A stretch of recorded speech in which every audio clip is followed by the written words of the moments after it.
Hi, this is Brandy Eckman with SnoKing Beekeepers. We are on our final session of Beginner Beekeeper, and we are finishing out Chapter 9 with the Beekeeper's Calendar. All right. Oh, I have a question real quick.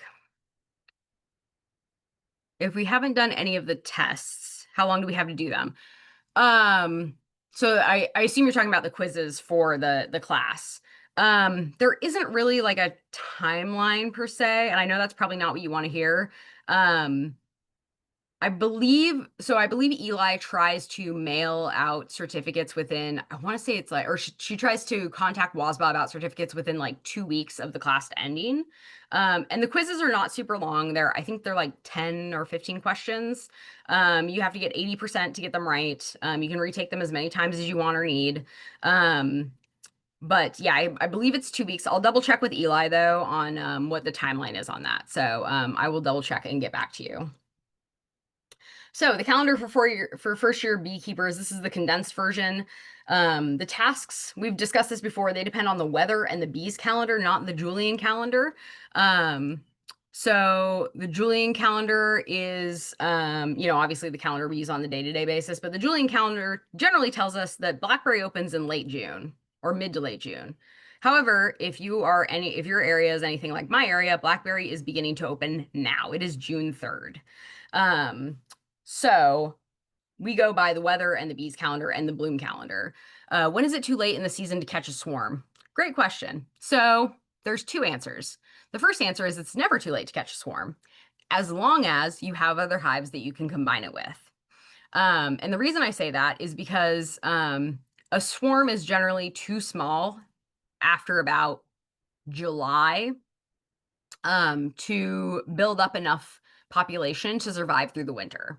So if you do catch a swarm in August, don't, or there is an opportunity to catch a swarm in August, don't immediately say no because you don't think it'll overwinter, as long as you have another hive that you can combine those bees with later.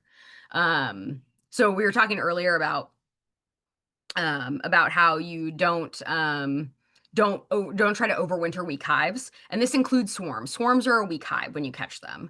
So like what's the saying? It's like uh a swarm in May is worth a bale of hay. Or I guess it's June. Swarm of May is worth a bale of hay. A swarm in June is worth a silver spoon.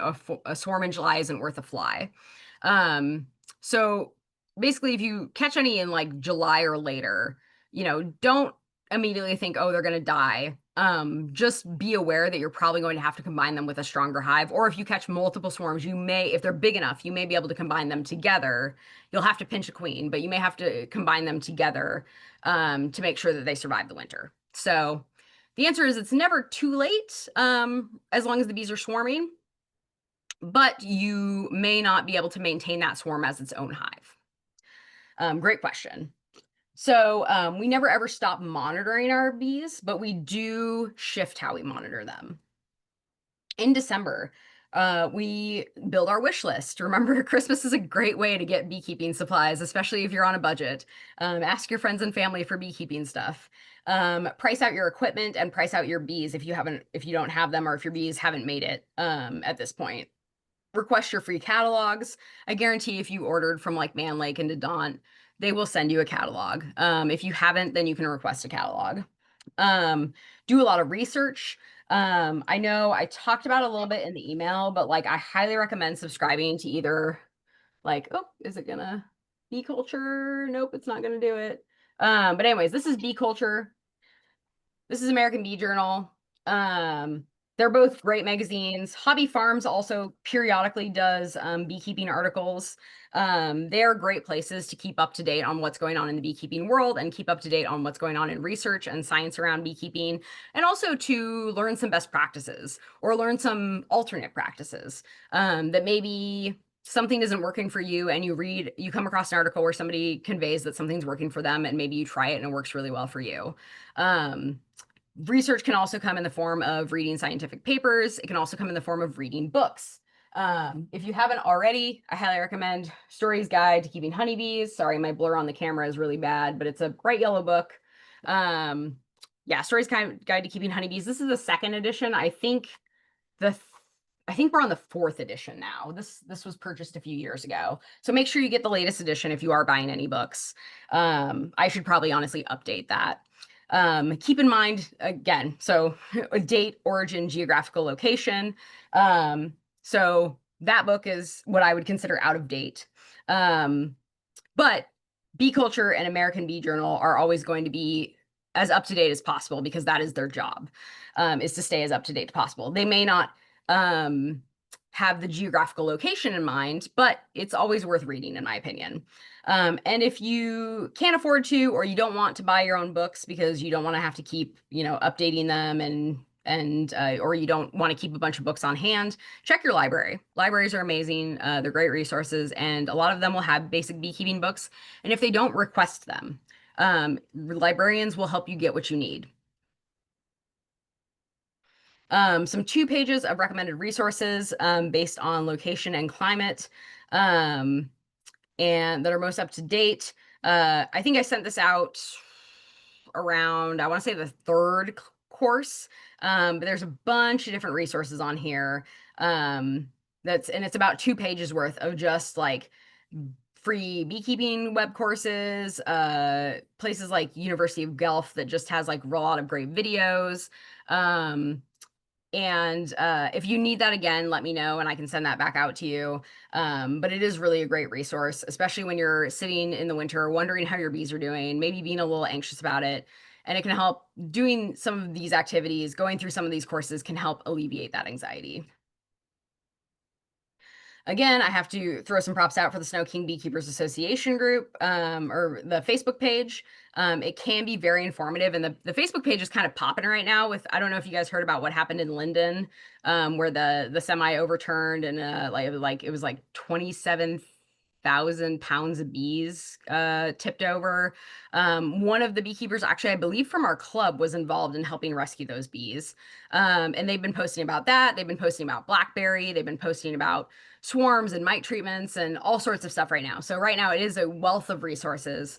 The Western Washington Beekeepers group is also a great group that I find. They're a little less polite sometimes. They aren't as strictly administered to or moderated as the SnoKing Beekeepers group is. The SnoKing Beekeepers group has no tolerance for like bullies, which is great. It's one of the things I love about the group. Western Washington Beekeepers group isn't as closely moderated as SnoKing is, but they also can be a wealth of resources, and they cover the entire Western Washington area. So you can get a lot of information from a lot of geographic locations and kind of use that to calibrate your own information. All right, so January and February, you want to order and prepare 2 hive setups. So make sure you have your equipment, make sure you have your bees. Again, this is for first-year beekeepers, so you can kind of space out during this part if you already have bees. Reminder to not experiment the first year or the first couple of years. Keep down your lifting weight, use 8 frames, use Westerns, except for deep frame nukes. You can also use Langstroth longs. If you need to build any of that equipment, this is when you should start getting all that stuff together to build that equipment. Use screen bottom boards, enclosed feeders, robbing screens, insulation under the top cover, inner covers, and PPE. Make sure you have all that stuff. 1 or 2 inch insulation under the cover. Order your winterization equipment now in like January and February. So if you need stuff for a quilt box or a Vivaldi board or a moisture shim, or repurpose a Western that you have, if you have an extra. Don't short yourself on your hive setups to make a quilt box. Just order another medium if you need to do it. Order bees, order them from a local reputable dealer with a queen guarantee or replacement. This is more important than the strain. And this is also more important than ordering survivor stock. There's a lot of people who will say, and we've discussed this a little bit, but pardon me for going over it again. We've discussed this a little bit about like a lot of bee people, especially in Western Washington, for some reason, will like brag about having survivor stock and things like that. And when you actually start talking to them about it, they like don't actually have that good of bees. Or they aren't necessarily very reputable, or they don't have very good guarantees behind them, so remember, we sent out that sheet of questions to ask. If you haven't already bought bees, ask those questions when you go to buy bees. They're very important. Obviously, check your vendor's site first. Most of them have websites that answer a lot of those questions, but any of those questions that aren't answered, ask them. Prepare your apiary site. So if you are someone like me who you needed to actually build a site for your apiary, you needed to build a hutch and an electric fence and a gate and all that. Make sure that you start building that in January or February, because those bees will come a lot faster than you expect. Make sure safety, maximum sunlight, and protection from the wind are key when you are picking your apiary site. Buy white sugar. This one I kind of go back and forth on. I usually wait to buy my sugar until like a week before I get my bees. But sometimes it is cheaper to buy it that time of year and just like store it away. It's kind of up to you. Obviously, if you don't have the space for it, then don't do that. But you do remember that you're going to need like easily 20 to 40 pounds per hive. Getting started equipment list. You remember I sent this out, I believe, with the first email that I sent. And this is estimates. Prices have probably gone up since, or have most certainly gone up since Eli priced this out. I should actually offer to do an update for her. But it'll still get you in the ballpark. If you haven't bought bees yet, it'll get you into the ballpark of what you're going to pay to get started with beekeeping. The Langstroth hive, remember it's modular like Legos. This is the most common hive that's used, especially out here. It has a lot of accessories and support available. It's been in use for over 160 years. The brood chamber is usually going to be 2 deeps or 3 westerns. And that is the volume for basic hive functions and brood rearing. Recommended equipment. Remember, we want robbing screens. You want your PPE, duct tape, scissors or a knife, a level. I actually have almost this exact same setup here where it's like a 5-gallon bucket with a bucket caddy on it. And I love it. It's great. It works awesome for hauling my gear around. And I keep everything in it. My oxalic acid wand, my oxalic acid, my measuring spoons for that, probiotics, smoker fuel, all that gets thrown into the bucket and I don't have to worry about, oh, did I forget my gear? My hive tools are kept in the outside pocket. It's great. Other recommended equipment, yeah, robbing screen, cell phone, again, super important for various reasons. If you're an offsite apiary, you need to be able to call for help if something happens. If you're not an offsite apiary, I think I've made it clear now how important it is to take photos. Not just for looking for queens and eggs, but also for documenting any issues you run into or just pure documentation anyways, right? I've harped on it, but I'm going to harp on it again. Take notes. Take notes, and part of those notes can be pictures. It can actually be really helpful. Screen bottom board, hive tools, and I recommend getting multiple of each kind of hive tool and kind of figuring out what you like. They're not very expensive. I probably have like 8 hive tools, honestly. But sometimes you drop them in a field. If you beekeep with someone, they accidentally steal one and put them in their pocket and then you can't find it. Having multiple hive tools, or sometimes you just need 2 to lift a single frame or put a frame down. Having multiple hive tools is super important and super useful. And remember, queen excluders are not strictly necessary. Interior feeder, some kind of gloves. They can either be ultra thick nitrile gloves or they can be the goat skin gloves. Remember, gardening gloves are not adequate. Duct tape, I recommend white duct tape, not neon pink. A smoker is a must. And I highly, highly recommend this Varroa Easy Check. It makes it so much easier to check for mites than having to like rig up some MacGyvered cup deal or something like that. It's really easy to just scrape bees in, shake them, and count your mites. And they're like, I think they're 20 bucks, I think they are. Maybe 24 bucks at the most. But yeah, they're very inexpensive. What kind of liquid feeder to use? Remember, you want to use a feeder that's going to be inside the hive. You do not want to use one that's outside of the hive because that can encourage robbing. So you can use an inline feeder like this guy here. This just takes the place of one of your frames. So you fill it up, you take a frame out, drop, or sometimes 2 frames out, depending on how big your feeder is. Mine are a gallon, so I have to take 2 frames out. So you take 1 or 2 frames out and then you just drop your feeder in. Easy peasy. You can also use this like jerry rig method where you fill up a gallon bag and then leave a little bit of airspace and then you just punch holes in the bag so the bees can sit on top of the bag and then just suck the sugar water out. You can also use these jar feeders here. There's these round feeders. There's also the like tray feeders that go on top. There's a lot of great internal feeders you can use. Do not use the external feeders. Commercial feeders use that. Commercial beekeepers will often use them because they're dead cheap and easy to change out really quickly, but it does invite robbing. And especially if you're in a small apiary, that can be a much bigger problem for you. Apiary site, remember we are looking for full sun on December 21st, not June 21st. Make sure it's not a public nuisance. Make sure it's 30 feet from the property line. These are King County rules and generally for rules for most of Washington state. But remember, always go down to your smallest level of governance. So if you have a HOA, go to your HOA's rules. If you live in a city limits, go to your city's rules. If you live in a county, go to your county's rules. And then obviously everybody lives in a county. So, but if you're like unincorporated like I am, you go by the county's rules. If you live in a HOA, you go by the HOA's rules. So the ideal apiary site should have some kind of northern windbreak. And remember, we talked about this doesn't have to be trees. This can be hay bales. This can be sandbags. This can even be really stably set boards if you have a way to keep them from collapsing on your hive in strong winds. There should be air drainage away from the colonies. There should be water drainage. There should be fresh running water within like half a mile to a mile of your hives. If your hive is off-site, there needs to be an access road that is equal or lower than your full supers. So you do not want to be carrying full supers of honey up a hill. You need to be carrying them down a hill. And it needs to be accessible year-round. So we jump to April and May now.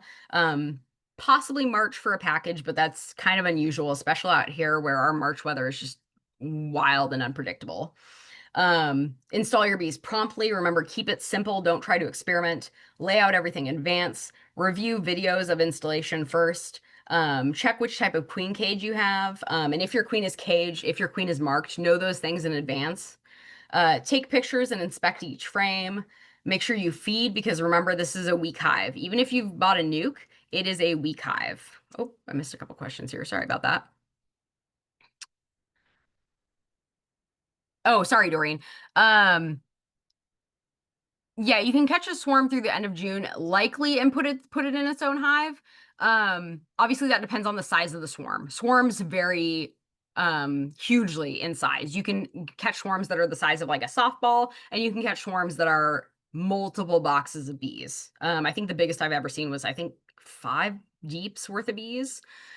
Huge swarm. So you can catch them through like, yeah, about the end of June. Like end of June is maybe pushing it a little bit, and put them in their own hive, but definitely monitor them. If they are not big enough to survive on their own, if they're not close to as big as your other hives, your healthiest hive, by the time winter rolls around, you may need to combine them. So that's kind of the caveat there, is just to keep an eye on them and make sure that they are big enough to survive the winter. They need to be able to have X number of bees to cluster around the brood and the queen to keep things warm. And there's no like set number per se. Like I can't tell you, oh, you need like 2,000 bees. But just keep an eye, like compare it to like your biggest hive. If you do catch a swarm like in the end of June or July or whatever, compare it to your healthiest hive, your biggest hive. And if it's not nearly there in population, you probably should combine it just to make sure it makes it through the winter. I have numerous bird baths that I clean routinely. Is it okay if it's not running water? Yes. If the water is cleaned routinely, that's totally fine. And with bird baths, it's not a terrible idea to put like pebbles or marbles in them so that the bees don't drown in them. That's what I do I have like a little bird bath that weirdly the bears like to drink out of. But I have like little rocks and stuff in there that the birds don't. Yeah, a few large rocks is fine. The birds don't seem to be bothered by the rocks, but the bees will sit on them to drink the water. Also be aware, I know we've discussed this, but I'm going to emphasize it again, that if you have a pool or hot tub within range of the hive, or if your neighbor does, it may attract bees. Specifically if they use chlorine in it, which is very common. I use bromine in my hot tub and I've never had an issue with bees trying to get into it, but I've heard many, many people having problems with chlorine and bees getting into the chlorine. We say clean routinely, but the honest fact is that bees really like stinky, nasty water. Like I have this tarp that collected water on the side of my house that's like, it's so gross. And I walked past it the other day, and there were probably like 100 bees on there just sipping up all that gross, nasty, like dead leaf debris water. Um, so bees like nasty water, and that can include chlorinated water. So be aware of that if you do have like a hot tub or a pool or something around. Um, yeah, so when you install, make sure you feed. Feeding is very important because it's, again, a weak hive, regardless of whether you've gotten a nuke or a package. Install your robbing screen because they need that for protection. And then check for release 3 or 4 days later for your queen, and she must be released within a week. Again, that questions handout that I mentioned, you guys have already been sent that. If you need it again, please let me know. If you can, one of the things to know is how your queen cells were caged and banked. There is a supplier that's in the neighborhood that we don't recommend getting queens from because she doesn't bank them very well. So knowing that is definitely good knowledge to have in your belt. So as far as a nuke, the pros of a nuke is pros and cons of a nuke is it does have a higher cost. It says you must introduce the queen. That's not always necessarily true. A lot of times the queen is integrated into the hive and she has already been laying for a few weeks. You do get, eggs, larvae, capped brood, and adults. That's what ELC is eggs, larvae, capped brood, and adult bees. So you get an array of population. There will be drone comb drawn out, and they may have stores, but you still need to feed 1-to-1. Even if they have like a couple frames of honey, you still need to feed 1-to-1. They're still weak. They need more foods. And that's what this next point is. Question about the mite treatment, always ask, when they were treated with mites, do they need to be treated with mites? And then they do reach the max foraging population sooner. So you see this little arrow here, that's kind of where they start in population as to the nectar flow period. And you do have more of a chance for the honey harvest the first year.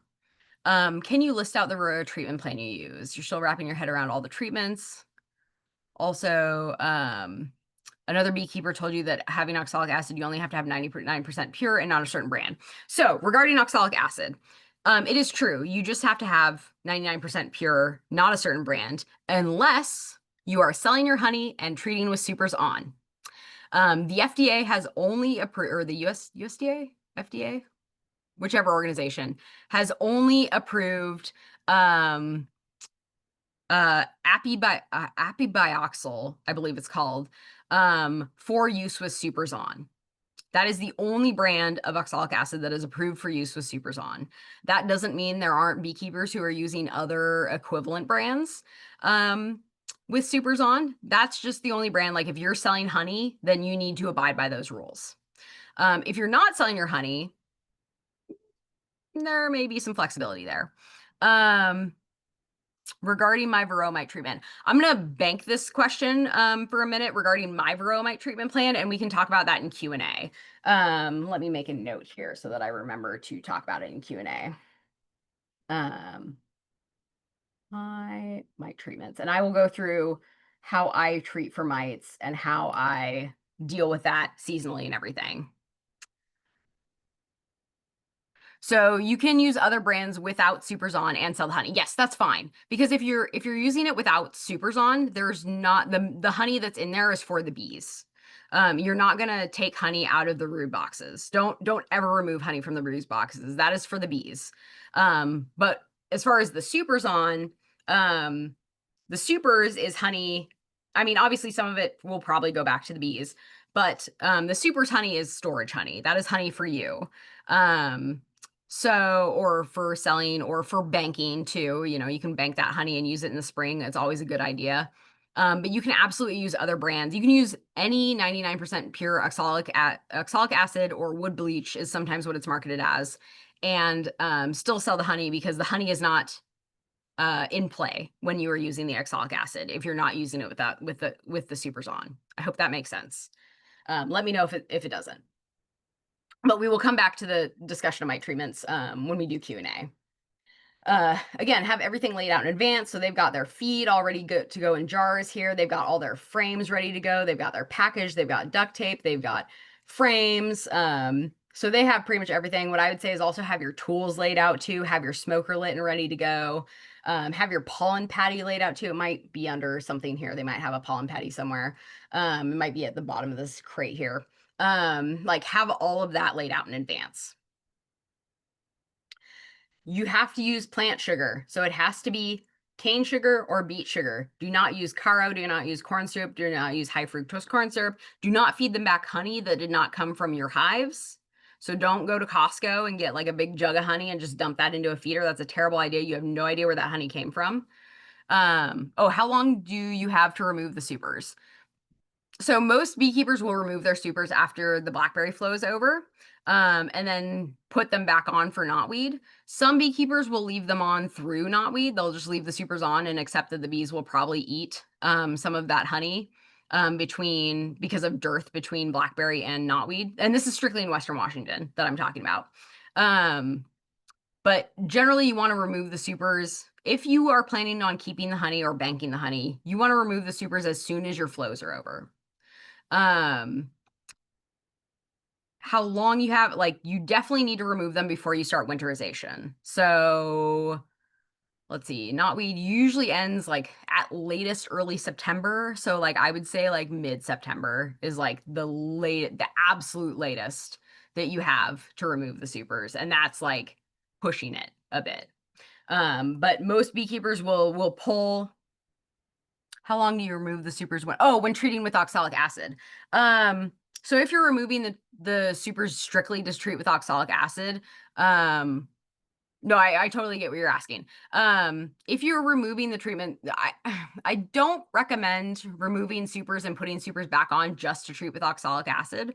Apibioxyl is not super expensive. If you are planning on selling honey and are going to treat with supers, are going to treat with oxalic acid with supers on, and there are other treatments that are approved for use with supers on. So I should emphasize that oxalic acid is not the only solution. It is, however, a very popular solution. And I'm not 100% sure because that is not a common practice. Oh, you just couldn't find any a couple weeks ago. Yeah, no problem. Like it's easiest to order online, or if you're not going to use apibioxyl, you can just go get wood bleach from like Lowe's or Home Depot or McClendon's or Ace or whatever. Just make sure it's 99% pure and it's fine. Let me check on how long you have to remove the supers. I want to say you can just remove it and then put it back on once everything's dissipated. But let me double check on that answer for you. I'm going to write that down. Because it's, like I said, it's not a common practice for oxalic acid. Oxalic acid is generally either used year round and then they use apibioxyl or they don't sell the honey, or it's used seasonally when there's like very little brood. So, oxalic acid. Okay, so I will double check for you, but I think it would probably be fine because the oxalic acid essentially crystallizes on like the hive and the bees. So it'd probably be fine within like a few hours, but let me double check on that answer for you. Because I want to get you a more accurate answer if I can find one. So yeah, cane sugar or beet sugar, don't use organic. This is a bad image here. I always want to X that out. Organic has not been processed fully, so it could have stuff in it. It could have junk in it that is not good for the bees. So just use the plain like C&H or, you know, Kirkland brand, Kroger brand, whatever, pure cane sugar or pure beet sugar. Like the pink bags are great. It does take 5 to 8 pounds of honey energy to equal 1 pound of drawn comb. A lot of you who have been keeping bees have probably figured this out already, that it takes a lot of food to make just a little bit of comb. Which is why a lot of you are going to start seeing comb being built more rapidly because of that blackberry flow that's coming. So table sugar minus sucrose is glucose plus fructose. Corn syrup and high fructose corn syrup, yeah, they're just not a viable form of energy. They can make bees sick. Same with organic sugar, can essentially give bees like a nosema-esque kind of situation. Remember to register your apiary. If you haven't already, you need to do that because that is how you get your limited liability. If you haven't done that, you can still do it. You just pay a very small late fee. This is the single check that I write a year. I always make sure my apiaries are registered because if I don't do that and one of my neighbors decides to sue me, I don't have any protection. So make sure you file your apiary registration. And do that even if you don't have neighbors, because apiary registration is important. April or May, so that's kind of where we just were. Keep feeding 1-to-1 syrup and pollen sub patties. Make sure you use your robbing screen. Monitor for mites with alcohol wash or 2 oxalic acid vaporization doses about 5 days apart. So what that does is that drops the oxalic acid, or that drops the mites from the adult bees, and then you can count them. Treat for mites as needed per instructions. Watch for temperature. A lot of mite treatments are very temperature sensitive, which we'll discuss a little bit later when I talk about my mite treatments. Inspect weekly, at least for a quick inspection. Make sure you plan and prepare and then open your hive. Don't open your hive without a plan. And remember, that plan can come from a checklist. That's perfectly acceptable. If you have that book that I sent that's like on Amazon, or if you have like an app or something that has a checklist, that can be your plan, and that's okay. Just remember to use it and take notes. Register your apiary with the WSDA. Feed until you have 2 deeps worth of wax of comb. No open or front feeding, and use robbing screens. So important. Use your weekly inspections by looking at the outside of the hive. So what you don't want to see is a huge amount of dead bees. You don't want to see yellow jackets. You don't want to see a large amount of fecal matter on the front of the hive. Bearding versus swarming. This is something you're going to start seeing here as the weather heats up, is you're going to start seeing bearding, and that's totally okay.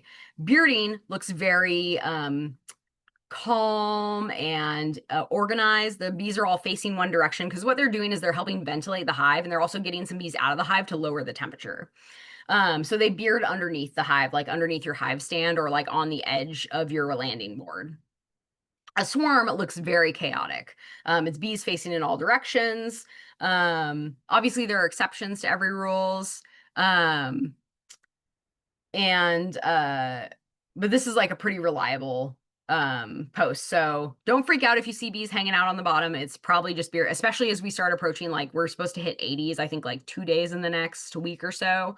Especially as you hit the 80s, don't be surprised if your bees start bearding. I'm treating my bees with Apogard. I have 1 more treatment to apply to my second hive. Can I mix treatments? Don't recommend mixing treatments. I would not recommend doing that. You can always switch treatments. That's fine. But don't mix treatments. That's risking queen loss. That's risking chemical reactions. That's risking your hive. Yeah, so if you are partially through an Apogard treatment, I would stop it now because the flow is about to start and you can't use Apogard when supers are on. So I would stop it now, or at least not apply your second treatment or your next treatment, and then just switch treatments instead of trying to mix them, or instead of trying to continue with Apogard through the blackberry flow. Can you get a false swarm? Not really. You'll hear about practice swarms sometimes, and that will look kind of like this picture here, where you get this like chaotic looking kind of bearding-esque, where they'll fly out and they'll get ready and then they'll come back to the hive. It's not really called a false swarm, it's called a practice swarm, and what that means is a swarm is imminent. And if you see that happen, you're probably almost too late, honestly, because that means they're going to swarm within the next couple days. And that's usually not enough time for a beekeeper to like get everything together. The best you can do is start setting out swarm traps. If you do see that happening, get some old burr comb or some old brood comb, get some get a little bit of like Swarm Commander or a little bit of lemongrass oil, just like a tiny bit is all you need, and like some nuke boxes or some old hive boxes, and set those out and try to catch your swarm. That's the best thing to do. When can I put on supers? I just added the second deep to my 2 healthy hives last week. Put on supers when you need them. So we talked about the 2/3 rule, which is, remember, this is one of those things where we differ from the manual. Manual will say, wait until your box is 3/4 full. So if you have a 10-frame hive, wait until 8 frames are full of bees, and then add your next box. We think that's a little too late, that's tempting fate. We say, wait until your box is about 2/3 full of bees, and then put your next box on. And that is the case not only for deeps, but also for westerns as well, or supers. Or if you're using deeps as supers, still relevant. So if you have a 10 frame hive, you're looking at like 6.5 to 7 frames full of bees, and then you put your next box on. And that rule is consistent for every single box you put on. So if you're going to make a stack, if you're like not going to take those supers off and like just keep loading them on, that is true for every single super that you pile on. Is make sure you have, 6.5 to 7 frames of bees. If you're running an 8 frame hive, you want like about 5 frames full of bees. And make sure you have that many frames full of bees. And once you hit that, put another box on. It's okay to over super in your first year. So if you're like, there's like 6 frames of bees and like, I feel like their population's growing really fast, I'm just not sure, put another box on. Worst case scenario, they won't use it or won't use it yet. So yeah, it's okay to over super, but yeah, when about 2/3 of your box is full, that's when you want to put on your supers, or your second box is full. So inside inspection, as far as like a quick inspection, you want to lift the outer cover, look down in the inner cover opening, make sure you're checking for moisture, mold, and dead bees. Check your supplemental feed, because remember, 5 seconds can save a hive. Slide your inner cover to check your inline feeder, so just slide it to the side. Crack the brood chambers apart to check for swarm cells. This is definitely something that's easier done with a second person. And then reversing supers, remember, this is something we normally recommend on overwintered hives. So reversing the supers or reversing the boxes is usually not necessary for new bees. Do I ever need to add another deep after adding a super below the super for more brood area? No. The bees around here should be able to keep their brood into 2 deeps or 3 westerns, whatever you're doing. Unless you decide you want a deep's worth of honey and you want to lift 120 pounds of honey. I don't recommend it. It's not fun. I've done it. It's not great for your back. And you usually have to use a dolly to move it anywhere. But no, if you have extra deep boxes, you can run deeps as supers. Super is just a name for the location of the box. Deep, western, or medium, and then shallow are the names of the size of the boxes. So there's box position, which is like brood box, super. Brood boxes are the bottom 2 or 3 boxes, depending on what size box you're running. And then there's the size of the boxes. So those are 2 different things. So if you do add another deep after adding a super, guess what? You are going to get a deep's worth of honey. So it's good, and it's going to be heavy. So just as a heads up, if you do decide to do that. So inside inspection, this is Eli checking between boxes for swarm cells. So she's got mediums here, westerns, so it's a lot easier for her to just kind of pry it up and check real quick. As May goes on and as colonies grow, you want to avoid swarms. So promptly add boxes like we were just talking about, that 2/3 rule. But remember the manual, and if you get tested on it, the test will say 3/4. Bait frames if you need to, frame rotation if you need to. Give queen empty cells give the queen empty cells in the brood nest. Equalize if you need to between your 2 hives, 2 or more hives. And no queen excluder. Wait for the reversal of brood boxes until your next spring. Don't split your hives into less than 5 frame units. So if you have a hive that has like swarm cells and you want to split those off, make sure you have at least 4 more frames with those, and you have 1 frame worth of queen cells. Make sure you have at least 4 more frames with those queen cells. Usually the typical one is like 1 empty frame for the queen to lay on, 2 frames of like brood eggs and capped and larvae, including queen cells, and then 2 frames of food. So that would equal 5 frames. So that's like a nucleus hive. A split or a swarm is considered a weak hive. So you need to feed again until you have 2 deeps of wax, feed liquid and a pollen subpatty, and they absolutely need a robbing screen. The worker phases, I'm just going to go over this really quickly because we are running low on time. Remember, those 12 to 17-year-old bees always need something to do because those are the ones who are producing wax, constructing comb, and ripening honey. And this is a bee that's producing wax up here.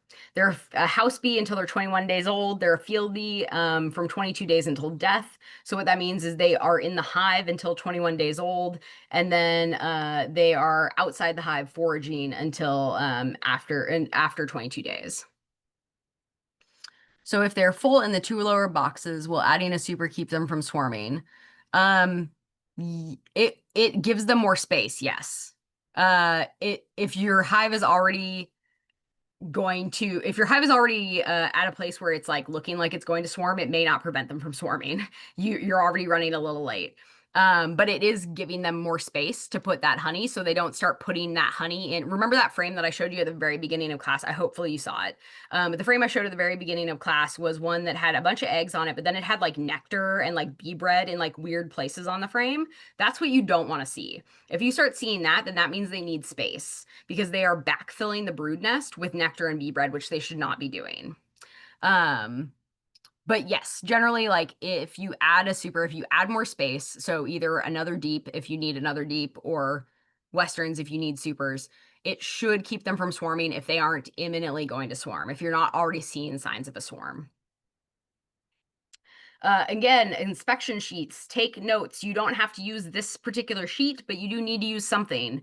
I cannot emphasize enough how important it is to take notes because I guarantee even if you remember it in a week, you will not remember it in a month, you will not remember it in a year. And include things like this year, like I'm noting that I noted in my inspection sheet from yesterday that blackberry in my area is starting to bloom. So that means next year when I open up my notes, I'll go, oh, blackberry bloomed really early last year. I should probably keep an eye on my hives this year. So yeah, take notes, take pictures, super important.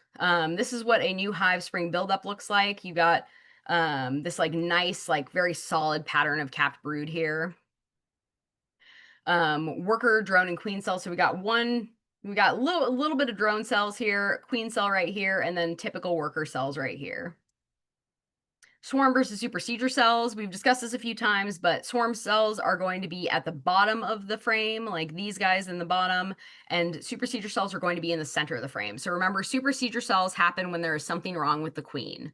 So if you see supersedure cells, you generally want to let them do what they need to do, because that is telling you that something's up with the queen. She was injured, she's sick, she's running out of sperm, she's old, feeble, something like that. So if you see supersedure cells, you want to behave differently than if you see swarm cells. That honey barrier right here, this is the frame we want to see right here. You can actually see a little egg right in that bottom corner there.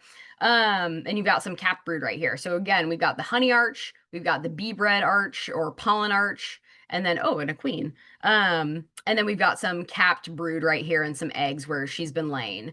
So that is what a frame should look like. It should not look like eggs, eggs, eggs, nectar, bee bread, eggs, nectar, bee bread. That is a sign that a hive is running out of space. So brood pattern through weekly inspections, remember that the queen lays in a spiral. So that is what you should kind of be seeing. She starts from the center and then lays her way out onto the frame. And swarm management helps bees. Remember, you want this nice smooth population build. You don't want the population to suddenly drop and then have to build up again. We're approaching the nectar flow period right now, or in some places you may already be in the nectar flow period. And you want that like peak, like 50 to 80,000 bee population when it comes to the nectar flow period. If you're not at that point, don't freak out. It's okay. Especially like we had a really bizarre spring this year, so which I feel like I'm saying every year nowadays, but so your hive may be a little bit behind, and that's okay, but they will start to catch up during the nectar flow period. Avoid, equalize, destroy, or split. We discussed this a few times. So this is what you do if you think your hive is going to swarm or if you run into queen cells, or how to prevent swarms. So you avoid by minimizing brood nest overcongestion. You can do this by oversupering, as we've discussed. You can bait frames in a new box. You can rotate frames, or you can equalize by transferring capped brood to a weaker hive.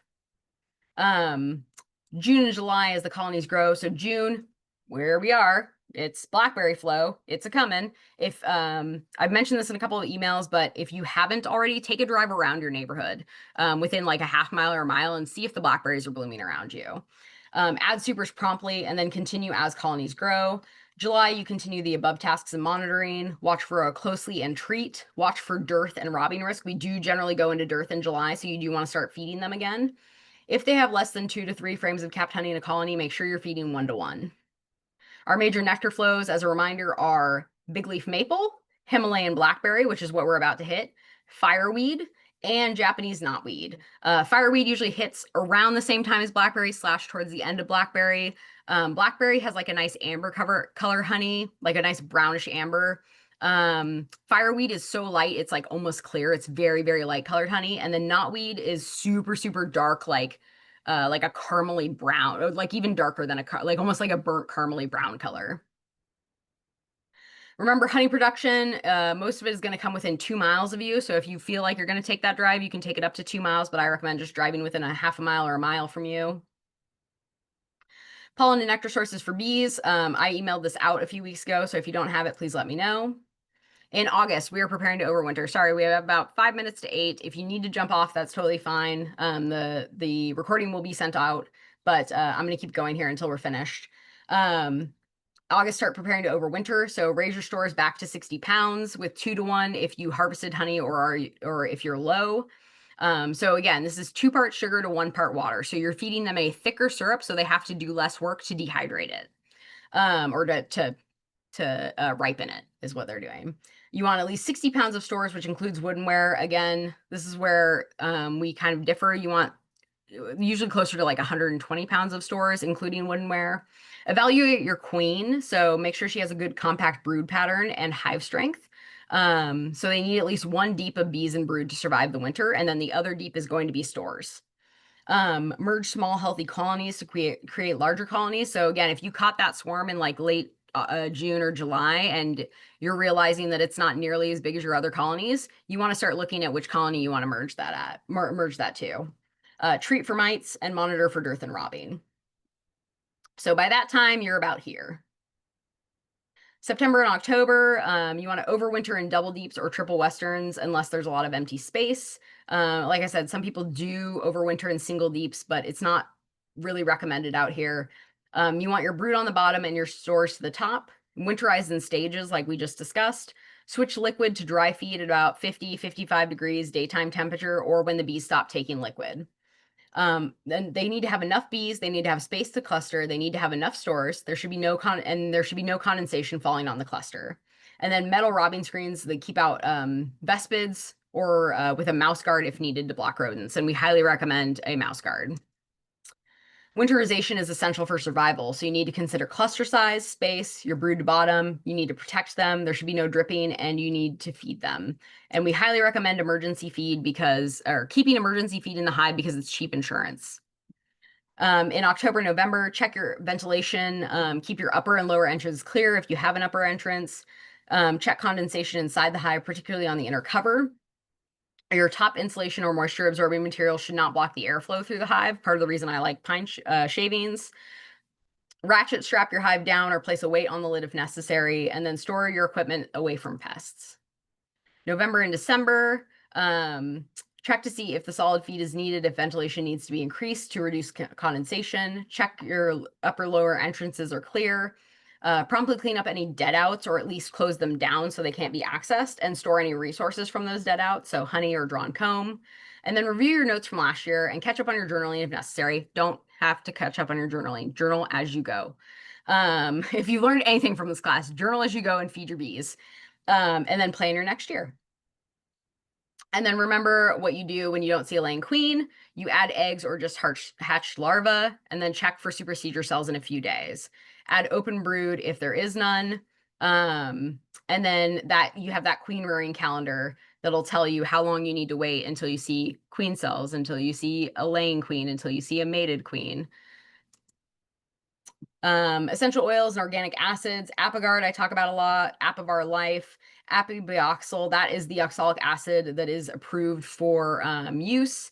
Mite Away Quick Strips, that is formic acid. That is a form of formic acid, which has been basically replaced with Formic Pro. And Hop Guard, which is honestly just kind of nasty and messy, and almost nobody uses it. I think that's about it. The rest is just review stuff. So I'm going to go ahead and stop the recording. Oh, come on.